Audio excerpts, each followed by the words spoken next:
बहुत महत्वपूर्ण दिन है और पूरे देश को मैं बधाई देना चाहता हूँ। जितने हमारे हेल्थ वर्कर्स हैं, भारत सरकार में जितने हमारे ऑफिसर्स हैं और हेल्थ मिनिस्ट्री, जिन्होंने वैक्सीन का प्रोडक्शन किया, सारी फार्मा कंपनीज जिन्होंने वैक्सीन का ट्रांसपोर्ट किया, ना केवल स्पाइस जेट लेकिन बाकी जितनी भी एयरलाइंस थी, जितने भी ट्रकिंग ऑपरेटर्स थे, आज हमने ये एक ऐसा काम करके दिखाया है जो केवल जब पूरा भारत साथ में काम करता है तो हमें लगता है कि जो असंभव है उसको भी हम संभव कर सकते हैं। और 100 करोड़ वैक्सीन किसी ने नहीं सोचा था कि भारत इतने जल्दी 250 दिनों में मात्र 1 करोड़ ये 100 करोड़ वैक्सीन लगा पाएगा।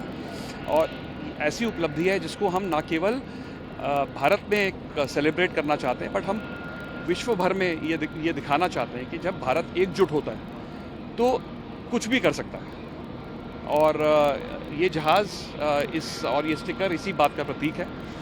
और ना केवल ये जहाज़ भारत में जाएगा बट भारत से बाहर भी जाएगा, और ये संदेश हम पूरे विश्व को देना चाहते हैं। हमारे सारे एम्प्लॉयज़ वैक्सीनेटेड हैं और डबल वैक्सीनेशन सबको है।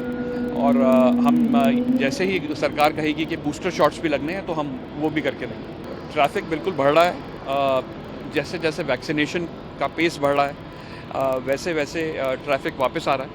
और मुझे ये विश्वास है कि अगले 2-3 महीने में आप देखेंगे कि काफ़ी सिचुएशन नॉर्मलाइज हो जाएगी। जैसे इंटरनेशनल ट्रैवल भी खुलेगा तो और सिचुएशन नॉर्मलाइज होगी। तो जो भी कठिनाई हमने एज अ सेक्टर फेस की है, हमें लगता है कि ये हम सब उससे मिलके उभरेंगे। और इस बात की मुझे खुशी है कि इस ऐसे मुश्किल समय में भी एविएशन सेक्टर ने और ख़ास करके स्पाइस जेट ने बहुत एक इम्पॉर्टेंट भूमिका निभाई।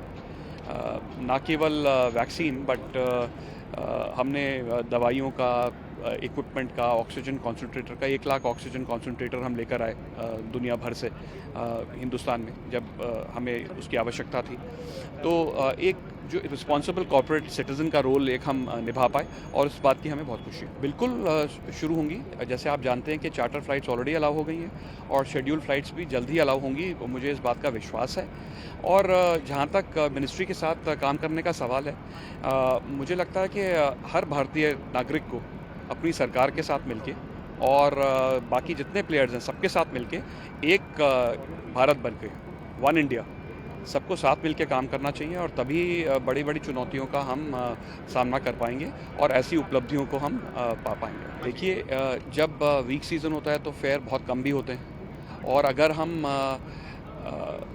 प्रॉफिटेबल एयरलाइंस नहीं चलाएंगे तो एयरलाइंस बचेंगी ही नहीं। और अगर आप देखें तो पिछले 5-7 सालों का रिकॉर्ड है कि इंडियन एविएशन ने कभी पैसा नहीं कमाया। आप ये भी देखें कि दुनिया भर में जब ये आपदा आई तो सरकारों ने अपनी एयरलाइंस को कितना कितना पैसा दिया। आईटा की एक रिपोर्ट है, $300 बिलियन से ज़्यादा सरकारों ने अपनी एयरलाइंस को दिया है। भारत में हमारी प्रायोरिटीज़ अलग थी। ऑफ कोर्स उसमें कोई दो राय नहीं है कि हमें पहले अपने सिटीजन्स की देखभाल करनी थी, हमें माइग्रेंट्स की देखभाल करनी थी। तो हमारा वो फोकस रहा, और सरकार आर्थिक रूप से हमारी मदद नहीं कर पाई। लेकिन अब वक्त आया है ऐसा कि कम से कम हम एक ब्रेक इवन ऑपरेशन चला सकें। अगर हम वो नहीं करेंगे तो एयरलाइंस फिर बचेंगी ही नहीं, और नहीं बचेंगी तो पूरे देश का नुकसान होगा। तो हमें एक तरीका निकालना होगा कि आप जैसे कह रहे हैं, बहुत हाई फेयर्स भी ना हो लेकिन बहुत लो फेयर्स भी ना हो, और जो कॉस्ट हमारी है, जिस प्रकार से टैक्सेशन आज हमारा है एविएशन टर्बाइन फ्यूल पे या एयरपोर्ट पे, वो कम किया जाए, और हम इसको लग्जरी गुड ना माने। जैसे आपने देखा ही है इस कोविड के समय पे कि एक बहुत इसेंशियल सर्विस एयरलाइंस ने ना केवल वैक्सीन को ट्रांसपोर्ट करके बट जगह जगह जहां हमारे सिटीजन्स फंसे हुए थे दुनिया भर में, उनको वापस लाने का काम किया। तो ऐसे सर्विस में हम ऐसा टैक्स ना लगाएं जिससे वायबिलिटी पे डाउट हो।